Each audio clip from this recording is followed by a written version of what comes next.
We know there's been tensions between President Biden and Prime Minister Netanyahu. We're less than a month away from the US election. Of course, Biden will stay as president until the January 20 date for the inauguration. But how's this playing out amongst an election campaign as well, given the tensions that are there between the two major parties? Yeah, I think the United States is distracted and overstretched. Let's face it, Ukraine also wants systems from the United States. The United States is supplying those systems, and the Biden administration has been good on those fronts. But don't forget, they had to scrounge around the world in order to get enough artillery shells to supply the war in Ukraine. Now, Israel is stretching the United States, and around the world, Peter, we can see all the signs that US adversaries are actually on the move. So the tempo of war games between Beijing and Russia has stepped up in the last half year. Their fighter jets did a flyby together, the Chinese and Russians, by Alaskan airspace back in July. There are North Korean troops apparently now on the ground in Russia waiting to join the fight. The Chinese are now supplying lethal aid to the Russians. That's certainly the suspicion of the United States. Iran is supplying drones, and Russia is helping Iran with its nuclear program.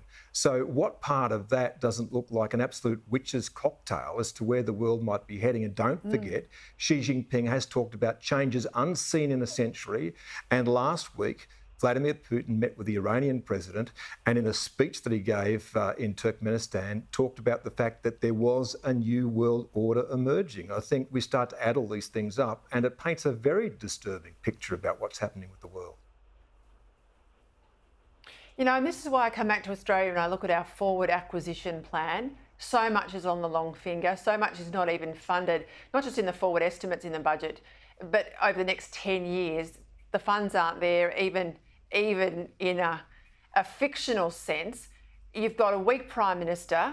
I think you've got a very distracted Deputy Prime Minister, Defence Minister. I mean, you've even got the Chief of Staff in his office who's locked out. He's in a cupboard down the corridor, still paying her a salary since about May this year. No one's really in charge. I mean, I don't think the world's been as fraught now. You have to probably go back to the 1930s. We're in witch's brew, you call it. I think it's a diabolical situation.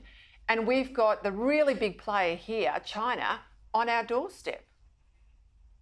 Yeah, and on the just recently, as you would be aware, China again surrounded Taiwan, and essentially that's what a blockade looks like. And at some stage, that blockade will probably last for quite some time. It is in a push and shove match with the Philippines over the shoals, the features there that China is trying to take, as it's trying to take most of the South China Sea. Australia should be looking to be in a position where it can actually work to defend itself without the United States. Now, we want the United States by our side. We want to be to make sure that friendship and that alliance stands for a very long time. But I think at the moment, given the sort of circumstances the US is in, we should be looking to defend ourselves. We should be doing everything in our power to make sure that we have all the necessary equipment on our shore to defend ourselves if necessary. You're not wrong, Chris Uhlmann. Thank you.